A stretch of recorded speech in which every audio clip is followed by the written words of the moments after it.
Hi, my name is Todd Ross, and in 1996, my father Roy was killed while racing at the Race City Speedway in Calgary. Over the last 24 years, Bruce Hampton, president of the International Motor Contest Associates, and its drivers have put on a memorial race in honor of my father. This year it's at the Edmonton International Raceway in Wetaskiwin. I'd like to invite you all to come down and watch some great grassroots racing on the pavement. I'd like to ask you a favor. If you are planning on coming down to the Edmonton International Raceway in Wetaskiwin to cheer on one or more of the competitors in this year's 25th anniversary Roy Ross Memorial, please buy your tickets online at eventbrite.ca or email royrossmemorial@gmail.com. All the purchases from either the online sales or through email, the proceeds go directly back to the racers of the show. Please support them and come on down and again watch some great racing. Thank you. And now we're going to watch a video of one of the competitors in this year's race. I'd like to thank Ian Burgess for doing the interviews and for providing them to the Roy Ross Memorial. Thank you. Enjoy. Good evening, everyone, and welcome to our series of driver interviews for the 25th running of the Roy Ross Memorial Race. This year's event will be a two-day event held July 23rd and 24th at Edmonton International Raceway. We will talk a bit more about the event and its complete history in our interview with Roy's son, Todd Ross. The goal of these interviews is to give all of you a chance to get to know the drivers and hear about their racing journey and what the Roy Ross Memorial means to them.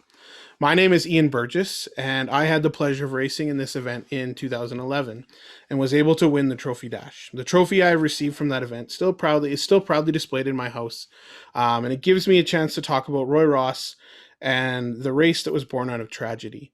The Roy Ross Memorial Race is traditionally a 47-lap race, 47 laps because Roy's number was 47, and it features the IMCA Modifieds, which are a class that started in the US, and IMCA is a sanctioning body and was brought to Canada by Bruce and Mayanne Hampton and has been a fixture in Western Canada for more than 25 years. And so tonight we welcome Emma Fitzpatrick. Emma drives the number 13 IMCA Sport Mod. And maybe, Emma, you just want to start with, how did you get started in racing and how did it bring you to driving a modified today? Well, when I was, I think, 5 years old, my granddad, he showed me a picture of a mini he found online, and he's like, if I bought you this, would you race it? And I was like, yep. And so by the time we got it, it was actually winter time, and they set up this little racetrack in the driveway of my granddad's yard, and I would practice on that. And eventually we had this little racetrack in the backyard, and I raced that for a couple years until I think 12. And then when I was done with that, I moved into a mini cup for a couple years. I almost every day. I don't think there was a day I came home, or a race day, I guess, I came home without a trophy. I was pretty proud of those years. And after that, I raced, I raced the Evolution Mini Cup until I was 14, 15, and then I moved up to a mini stock. Well, I was just racing a Cobalt, and again, there wasn't a day I came home without a trophy. And after that, I moved up to the IMCA Sport Mod. Cool, and it's pretty neat. I know I raced with your granddad, with Merle Fitzpatrick, and I know that number 13 used to be his number and all that kind of stuff. And Merle is actually the driver that's ran the most times at the Roy Ross. He's ran 15 events and won the event in 2009, which was pretty cool. I remember I was there. That was actually his 13th time there and 13th car. It was all kind of the stars aligned. It was pretty cool. So maybe just talk about, I know last season was a big season for you in the sport mod. Maybe you want to tell us about that, and maybe just about what you've been doing this year racing so far. Well, last year I won Rookie of the Year and the IMCA Sport Mod Canadian Championship. I didn't think I was going to make it that far, honestly, but I'm pretty proud of that. This year, my goal is to strive for the championship once again. I'm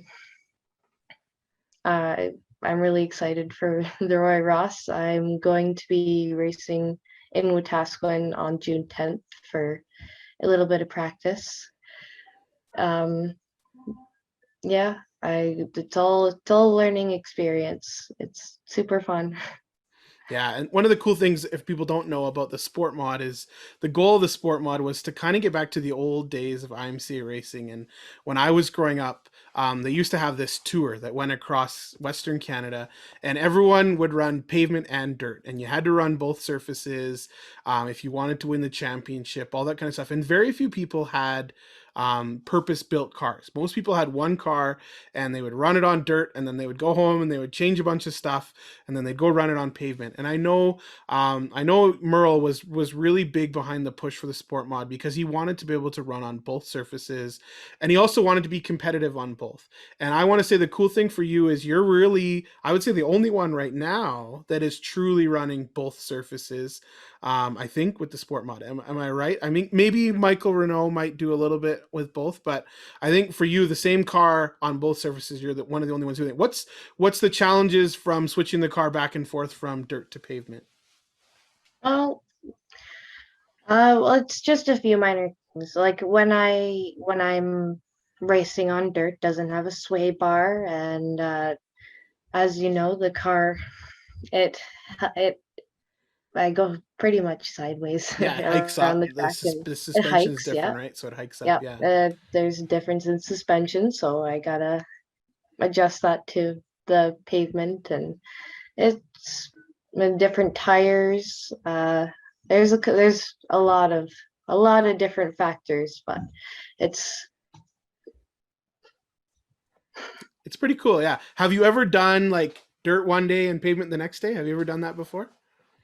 nope, I haven't. Not yet. Well, there is some talk. Maybe we should do something like that where we do a 2 day event, but you got to run different surfaces. Be kind of We neat. should. And Would be very cool. So yeah. So I know this past weekend in Drumheller was their big modified event, the Raptor Run, and I know they got rained out on Sunday, so that was a little bit sad. But I saw the track look great on Saturday. I know Merle and Roger and a bunch of people were out there, spent a ton of time getting the track ready in that crazy heat we had. How did the weekend in Drumheller go for you?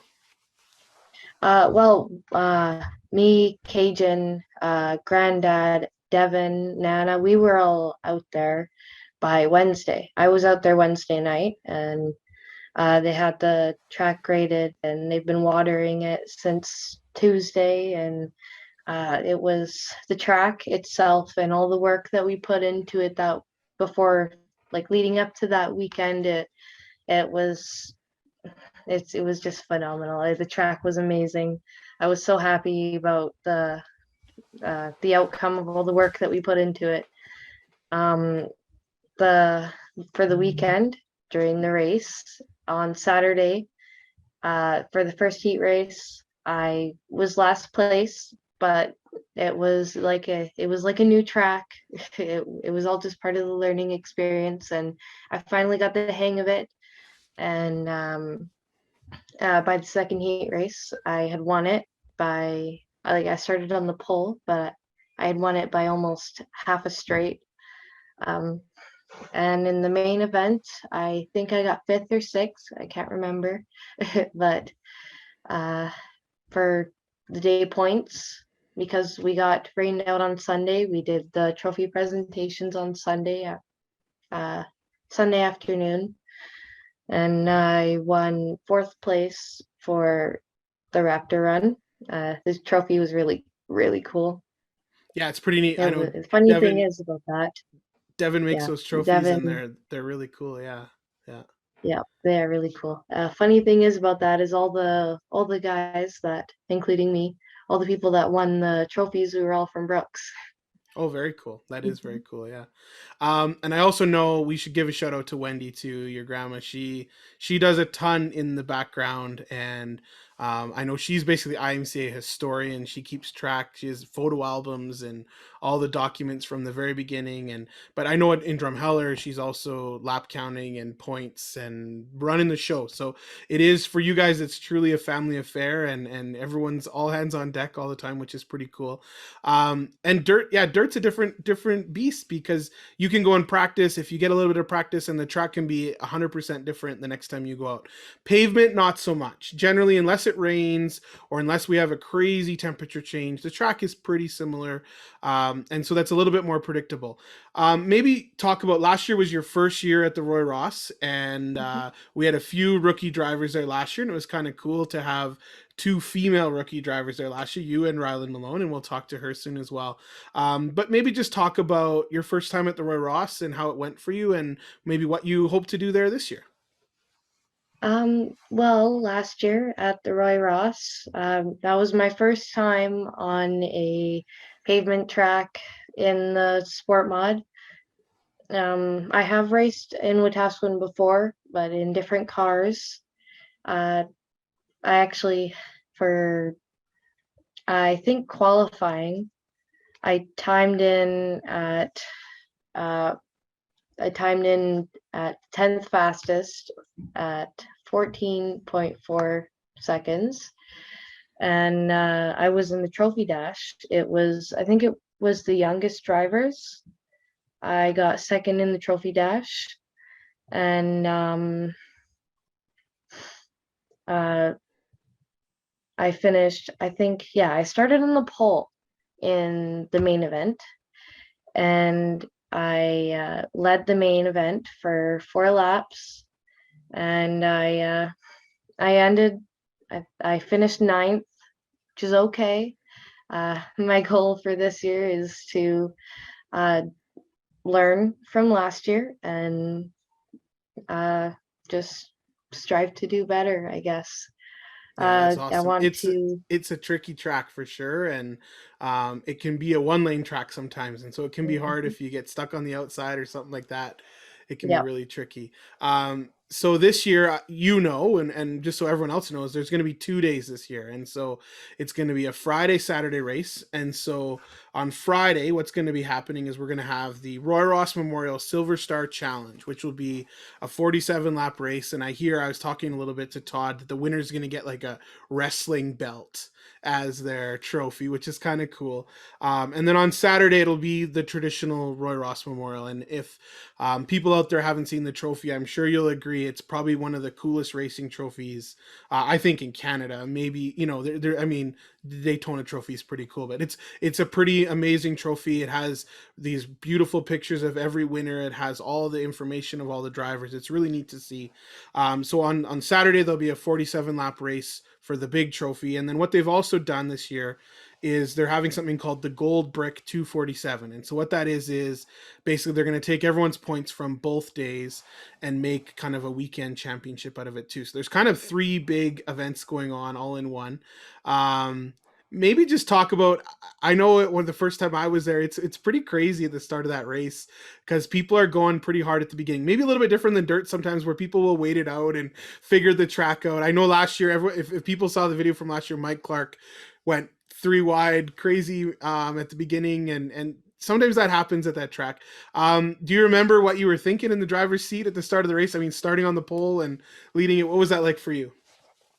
Well, at the beginning of the race, I was pretty excited and a little bit nervous because I was starting on the pole, and all these guys that are so used to racing on the pavement or on that track even, and they were gonna try and rush it right away, and they probably knew that me, being a dirt racer, I starting on the pole, kind of iffy. So yeah, sitting in the driver's seat, what I can remember. I think after those 4 laps that I was leading, or like even during that, I was pretty excited, and I was like, yes, I'm doing great. And then I started getting a little bit crazy, and there were people starting to come around on the outside, and I was thinking, should I let this guy go? Maybe, because it's I don't know how else to explain it. I and then after things started getting a little bit crazy, there were guys bumping me a little bit from behind, probably just letting me know that they were there, and I kind of let them go because they're a lot more experienced at that than I am, and I yeah, I tried my best. Yeah, I Mm. think that's the biggest thing. I know I had the very same experience there as well, and I think I started on the pole my first race there too, and yeah, you get the bumper, and sometimes it's I'm here, and sometimes it's I'm here and I want to go, and I agree with you. Sometimes it's just you got to learn, and it's a tricky track, and it's lots of learning, and I'm really excited to hear you're going to be going there this coming weekend. Get some extra laps. I know there's a bunch of people that are planning as kind of a shakedown before the race, and to work out some of the bugs and things like that. Just before we go, though, would you like to thank anyone, thank some sponsors for helping you out with everything so far in this season? Um, yeah, I have a long list of sponsors I'd like to thank. Um, I would like to thank Arvid and Sally, uh, BIM, uh, Allied Distributors, um, Davis Brooks, um, uh, sorry if I can't remember all of them. That's okay.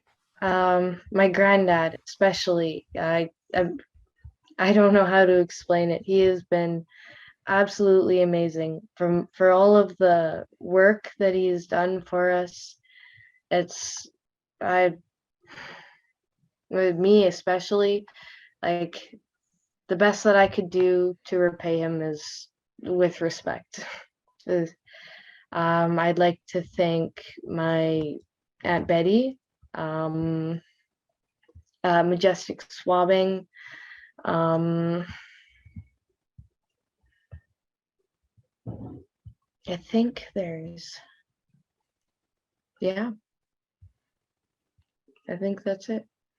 Yeah, and I'm sure like lots of family I know, yeah, Merle for Mhm, sure, and everyone else, and it takes a big crew of people to get these cars to the track, and I mhm, know with you and with Cajun and there's lots of people racing and all that stuff. So mhm. Emma, thank you so much. We wish you nothing but the best this weekend, but also especially July 23rd and 24th for the Roy Ross Memorial Weekend event. We hope all goes well. We hope again, you just keep getting more experience and keep getting better on the track. And I love that attitude. Just go out and do your best and, show those boys how it's done too. That's great as well. So thank you so much for tonight.